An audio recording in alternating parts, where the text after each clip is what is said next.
नमस्कार दोस्तों, मैं अपने study math from zero level channel पर आप सभी का स्वागत करता हूं। आज हम शुरू करेंगे पूर्ण संख्याएं।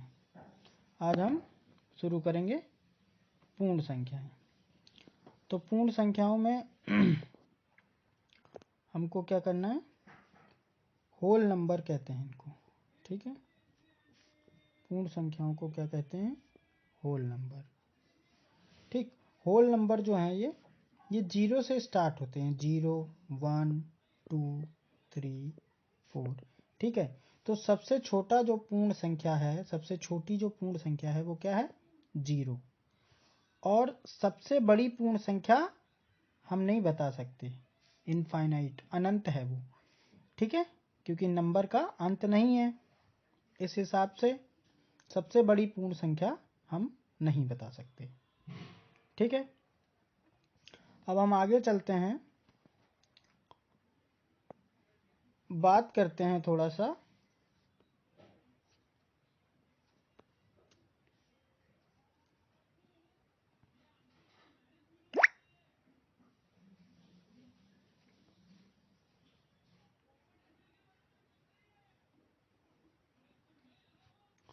क्रमागत संख्याएं। एक तो हम बात करते हैं अनुवर्ती।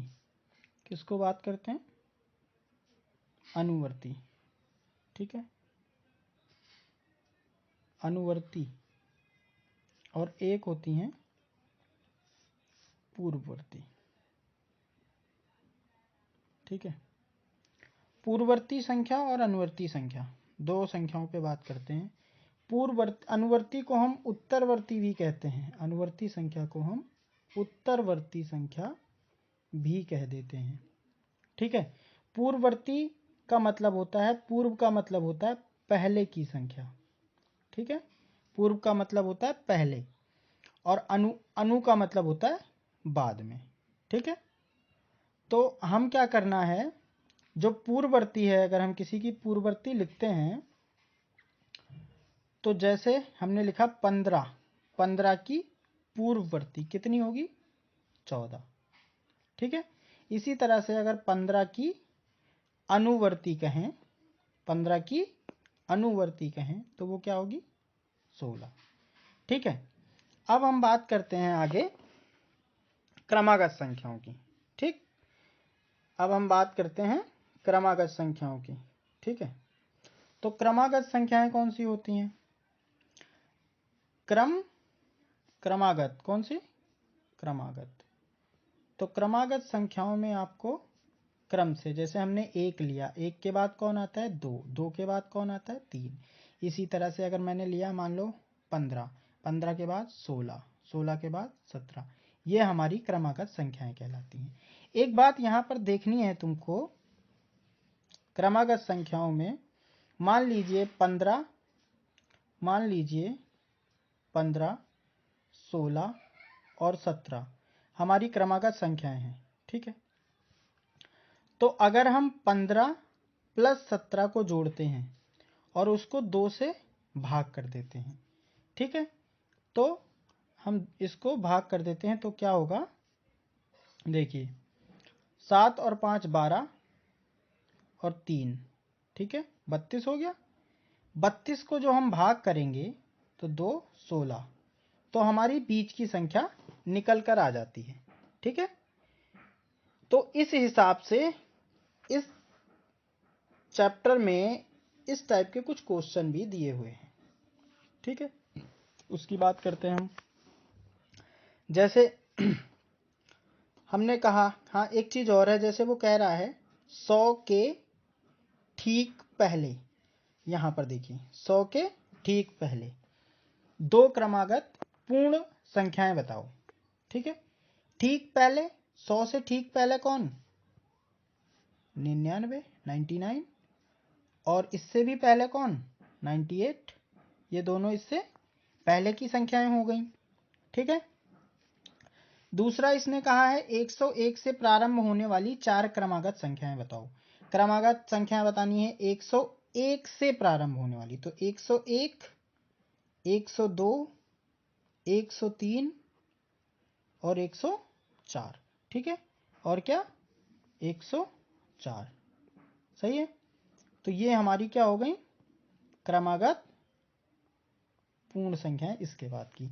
उसके बाद ये कह रहा है 3 क्रमागत संख्याएं 3, 4, 5 लीजिए, पहली संख्या और तीसरी संख्या को जोड़िए, है ना, योगफल आधा कीजिए, उत्तर के से बीच वाली संख्या की तुलना कीजिए।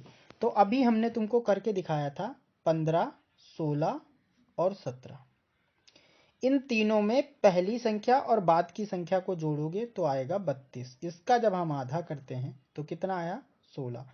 तो जब क्रमागत संख्याएं हों तो उसकी प्रथम संख्या और उसकी तीसरी वाली संख्या को अगर हम जोड़ते हैं तो जो मध्य में संख्या है उसके बराबर आ जाता है। तो यहाँ पर लिखा हुआ है 3 क्रमागत पूर्ण संख्याओं में पहली और तीसरी संख्याओं के योग का आधा बीच की संख्या ही होती है वो, ठीक है। ये बात आपको समझ में आ गई। चलते हैं आगे। यहां पर है आपका क्वेश्चंस हैं। इस क्वेश्चन में क्या है, आपको क्वेश्चंस हैं कि सबसे छोटी पूर्ण संख्या क्या है। तो सबसे छोटी पूर्ण संख्या क्या थी, 0 है, क्योंकि ये संख्याएं पूर्ण संख्याएं किससे स्टार्ट होती हैं, 0, 1, 2, 3 ऐसे स्टार्ट होती हैं।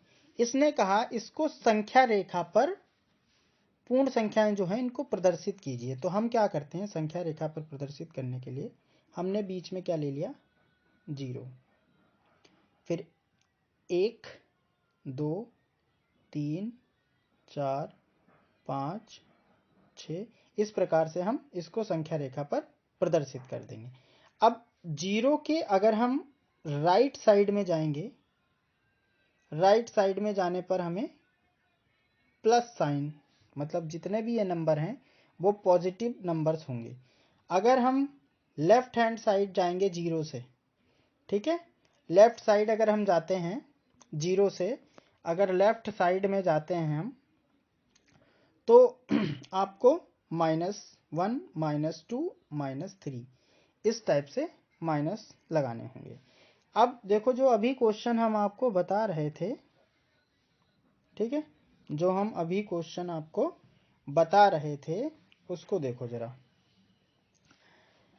यदि 3 क्रमागत पूर्ण संख्याओं में पहली और तीसरी का योग 28 है, पहली का और तीसरी संख्या, फर्स्ट वाली का और थर्ड वाली का योग कितना है, 28 है। इसका मतलब क्या है, अगर हम इन दोनों को आधा कर दें तो क्या आ जाता था, बीच की संख्या। तो इसी प्रकार हम इसको क्या कर दें, आधा। तो 14 दूनी 28 होते हैं, 14 2 से 14 टाइम्स में कट गया। तो इस हिसाब से हमारी संख्या क्या आ गई, एक जो फर्स्ट वाली संख्या, मतलब जो फर्स्ट संख्या है वो बीच की संख्या है, मतलब दूसरी वाली संख्या। तो दूसरी वाली संख्या अगर 14 है तो इससे पहले वाली कौन होगी, 13, और इसके इधर बाद वाली संख्या कौन होगी, 15, ठीक है। अब हम बात करते हैं फोर्थ क्वेश्चन पर। यदि 3 क्रमागत पूर्ण संख्याओं के मध्य की संख्या 39 है, मतलब इस बार वो बीच वाली संख्या बता रहा है 39 है, तो तीनों संख्या ज्ञात करो। मतलब एक आगे की संख्या कौन सी, 40, और इससे पीछे की संख्या कौन सी, 38, ठीक है। इस हिसाब से ये वाला भी क्वेश्चन हो जाता है। प्राकृतिक संख्याओं के समूह में किस संख्या के सम्मिलित कर लेने पर वह पूर्ण संख्याओं का समूह बन जाता है। तो बताएं, 0 को सम्मिलित कर लेने पर वह पूर्ण संख्या बन जाता है, ठीक है। अब हम आगे बात करते हैं। हम बात करते हैं पूर्ण संख्या की संक्रियाएं। पूर्ण संख्याएं जो होती हैं इनकी संक्रियाएं क्या होती हैं। सबसे पहले हम बात करेंगे योग पर, जोड़ पर, है ना। योग की संक्रियाएं कौन सी होती हैं, ठीक है। ये योग में हमारा क्या क्या मतलब प्रगुण लगते हैं पूर्ण संख्याओं के योग में, उसकी बात करते हैं हम। उसकी बात करने के लिए हम क्या चलते हैं, सबसे पहले फर्स्ट प्रॉपर्टी पर चलते हैं, योग का समरक नियम। समरक का मतलब ये होता है, अगर एक पूर्ण संख्या जोड़ दी जाए दूसरी पूर्ण संख्या में तो वो संख्या क्या रहे, पूर्ण संख्या ही रहे। अगर एक पूर्ण संख्या, जैसे एक पूर्ण संख्या है, 2 एक पूर्ण संख्या है, तो जब इसका आंसर हम निकालेंगे तो 3 हो गया ऐड करने के बाद, तो जोड़ने के बाद जो 3 आया है ये भी क्या है, हमारी पूर्ण संख्या। तो 5 और 7 12 हो गया जो कि पूर्ण संख्या है। 3 और 4 7 हो जाएगा जो कि पूर्ण संख्या है। और 0 और 3 3 हो जाएगा क्योंकि पूर्ण संख्या है। 0 0 पूर्ण संख्या है तो 0 आएगा, 0 भी पूर्ण संख्या है। इस प्रकार योग का समरक नियम हम इसको कहते हैं। अगर दो पूर्ण संख्याओं को जोड़ा जाता है और जो योगफल है वो पूर्ण संख्या प्राप्त हो तो ऐसे नियम को हम योग का समरक नियम कहते हैं। अब हम आगे चलते हैं। दूसरा नियम है आपका योग का क्रम विनिमय नियम। दूसरा नियम है हमारा योग का क्रम विनिमय नियम। तो इसमें क्या होता है, योग के क्रम विनिमय नियम में हम बात करते हैं, जैसे हमने 3 + 4 लिखा तो कितना उत्तर आ रहा है हमारा 7। इसी को अगर हम क्रम उलट कर लिख देते हैं तो हमारा उत्तर अब भी 7 ही आ रहा है। तो इस नियम को हम योग का क्रम विनिमय नियम कहते हैं कि संख्या को पहले लिखकर, एक संख्या को पहले लिखो फिर उसको बाद में लिखो दूसरी संख्या को, या फिर दूसरी संख्या को पहले लिखो और पहली संख्या को बाद में लिखो, तो योगफल में कोई अंतर नहीं आता है। ठीक है, अब हम आगे चलते हैं। योग का तत्समक अवयव बात करते हैं। जो एडिटिव आइडेंटिटी है इसकी, उसकी बात करते हैं। तो एडिटिव आइडेंटिटी में हमारा क्या होता है, योग में अगर हम किसी भी संख्या में शून्य जोड़ दें तो वो संख्या क्या रहेगी, वही संख्या रहेगी जो संख्या पहले थी। जैसे हम 24 लेते हैं उसमें 0 जोड़ लेते हैं तो वो क्या रहेगी, 24 ही रहेगी। तो किसी पूर्ण संख्या में यदि शून्य जोड़ा जाता है तो योगफल जो होता है वो वही संख्या होती है। ठीक है, तो इस वजह से हम 0 जो यहाँ पर ऐड किया है इसको हम योग का तत्समक अवयव बोलते हैं। 0 को योग का तत्समक अवयव बोलते हैं। ठीक है, ठीक, क्या बोलते हैं, योग का तत्समक अवयव बोलते हैं किसको, 0 को। ठीक है, अब एडिटिव इनवर्स आपको एडिटिव आइडेंटिटी समझ में आई। उसके बाद हम बात करते हैं योग का सहचर्य प्रगुण। सहचर्य प्रगुण में हम क्या करते हैं, मान लीजिए हमने 2 4 और 5 ये संख्याएं ले ली।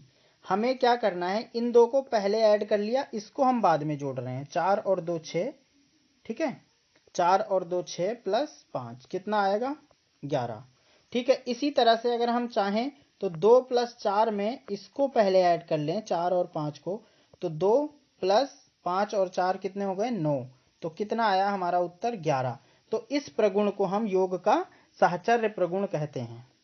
ठीक है दोस्तों, इसी तरह से हम योग के बाद घटाने में लगाते हैं।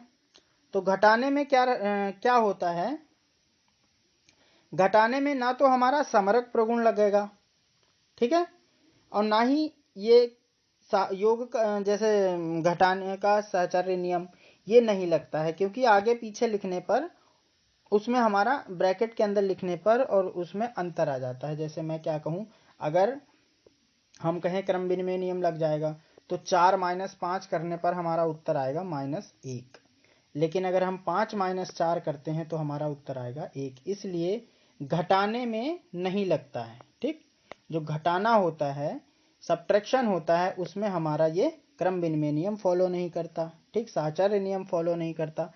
लेकिन जो मल्टीप्लिकेशन होता है, जो गुणा होता है, उसमें हमारा ये नियम लग जाता है। कैसे, अगर हम बात करें, सबसे पहले हमने क्या पढ़ा था, इसमें हमने ये पढ़ा, एक मिनट, ये क्रम विनिमय था योग का। इससे पहले भी था हमारा समरक। ठीक है, तो समरक में हमने क्या करा था, अगर 4 एक पूर्ण संख्या है, इसकी मल्टीप्लाई गुणा अगर हम 4 से करते हैं तो 4 24 आता है। तो ये भी तो गुणा का समरक नियम है, क्योंकि ये भी हमारा पूर्ण संख्या है, ये भी पूर्ण संख्या है, तो 24 भी हमारी पूर्ण संख्या आ रही है। तो इस प्रकार से गुणा में भी समरक नियम लग जाता है। ठीक, फिर दूसरे नंबर पे जो गुणा है, मल्टीप्लाई है, उसमें हमारा क्रम विनिमय नियम भी लग जाता है। क्रम विनिमय नियम कैसे लगता है, तो हम बात करते हैं क्रम विनिमय नियम की। तो क्रम विनिमय नियम देखो, क्रम विनिमय नियम कैसे लगता है, जैसे 4 और 4 को हमने 5 से मल्टीप्लाई करी, गुणा किया, तो 4 पंचे 20 आ गया। ठीक है, उसके बाद अगर हम ऐसा करना चाहे 5 को 4 से गुणा करें तो भी हमारा कितना आ रहा है, उत्तर 20 आ रहा है। तो हमारे क्रम को उलट देने पर हमारे उत्तर में कोई अंतर नहीं आया है, इसलिए हम कह सकते हैं कि इसमें गुणा में भी योग क्रम विनिमय नियम लग जाता है। ठीक, उसके बाद जैसे हमने अभी पढ़ा था, जो योग का तत्समक अवयव था, उसी प्रकार गुणा का तत्समक अवयव होता है। गुणा का तत्समक अवयव, तत्समक अवयव। ठीक, गुणा का तत्समक अवयव क्या होता है, जैसे हमने मान लो 4 की गुणा 1 से करी, तो वही संख्या प्राप्त होती है जिससे हम उसको मल्टीप्लाई गुणा कर रहे हैं। ठीक है, देखो जैसे हमने लिखा है 8, 8 को अगर हम 1 से गुणा करते हैं तो वही संख्या प्राप्त हो रही है। इसलिए हमारा जो यहाँ पर गुणा का तत्समक अवयव है वो क्या है, 1, और योग का जो तत्समक अवयव था वो क्या था हमारा, 0। तो इसको विशेष ध्यान देना है, यहाँ से आपके क्वेश्चन ये दोनों जरूर पूछे जाते हैं। आप किसी भी एग्जाम में को देने जा रहे हैं उसके लिए ये महत्वपूर्ण है। ठीक है, अब गुणा के साहचर्य नियम की बात करते हैं। तो गुणा का जो साहचर्य नियम है उसकी बात हम कर लेते हैं। ठीक है, साहचर्य नियम में हमने ले लिया 3 नंबर हैं, 2, 3 और 5। ठीक है, साहचर्य नियम हमें इसमें कैसे लगेगा इसकी बात कर लेते हैं। ठीक, साहचर्य नियम हमारा कैसे लगेगा इसकी हम बात कर लेते हैं। 3 नंबर ले लिए, 3 नंबर लेने के बाद हमने सपोज करिए 2 गुणा 3 करा, ब्रैकेट इंटू 5, तो 5 3 जा 2 3 जा 6। ठीक है, इंटू 5 कितना आया, 30, 30 आ गया। इसी प्रकार अगर हम करना चाहें 2 इंटू 3 इंटू 5, ठीक, इसको पहले मल्टीप्लाई कर लो तो 15 हो गया, ये इंटू 2 कितना आया, 30। ठीक है, तो इस हिसाब से हमारा जो है गुणा में भी साहचर्य नियम लग जाएगा। अब हमने गुणा का भी सारे प्रगुण बता दिए, प्रॉपर्टी बता दी।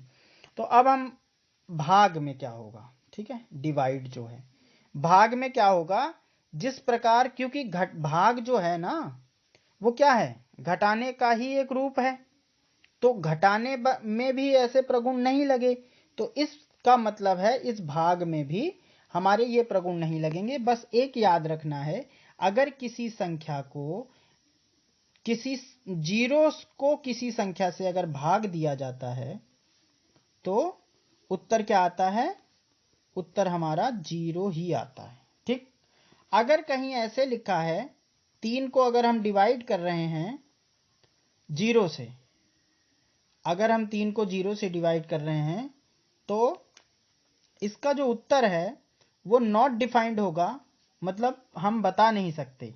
ठीक है, इस बात का विशेष ध्यान रखना है। आज की वीडियो में इतना ही, धन्यवाद। अब हम नई वीडियो लाएंगे, इसके बाद हम दूसरे चैप्टर्स को शुरू करेंगे।